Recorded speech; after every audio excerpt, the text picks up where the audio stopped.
Nama Nodiwak Geng mendadak jadi ramai jadi perbincangan. Pasalnya, ia disebut pura-pura miskin setelah menunjukkan gelagat aneh.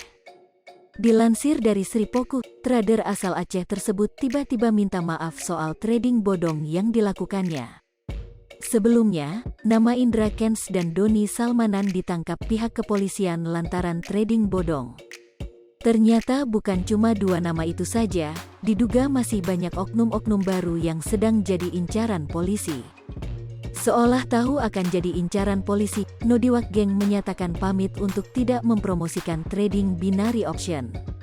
Padahal dulu ia menyebut dirinya afiliator. Namun, kini Nodiwak Geng pamit dan minta maaf atas apa yang dilakukannya. Kini ia sadar bahwa trading bodong yang kerap dipromosikannya adalah judi online. Selain itu, ia berjanji untuk tidak akan melakukan hal tersebut lagi. Dengan video ini aku ingin menyampaikan ke kalian semua, aku pamit enggak bakal membuat edukasi binary option lagi. Kenapa aku pamit? Karena Bareskrim klarifikasi, yang aku edukasikan kalian itu judi online, katanya dikutip dari Instagram Nodiwak Gengka. Sementara itu, dilansir dari akun Instagram @rumpi_gosip, terlihat kehidupan Nodiwak Geng kini berubah drastis. Sempat hobi pamer harta, Nodiwak Geng kepergok jalan kaki ke masjid.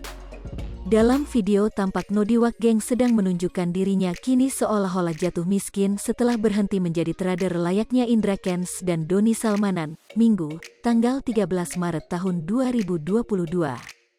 Bahkan, ia terlihat mengenakan pakaian biasa dan tak menyombongkan harta lagi. Nodiwak Geng terlihat mendatangi dan menetap di sebuah masjid dengan berjalan kaki. "Anak masjid nih bos, senggol dong, mana dia?" ucapnya dalam sebuah video. Sontak unggahan tersebut menuai beragam reaksi dari warganet. Tak sedikit netizen yang memberikan sindiran. Banyak netizen yang menyindir tameng palsu Nodiwak Geng pura-pura jadi miskin demi hindari target pihak kepolisian.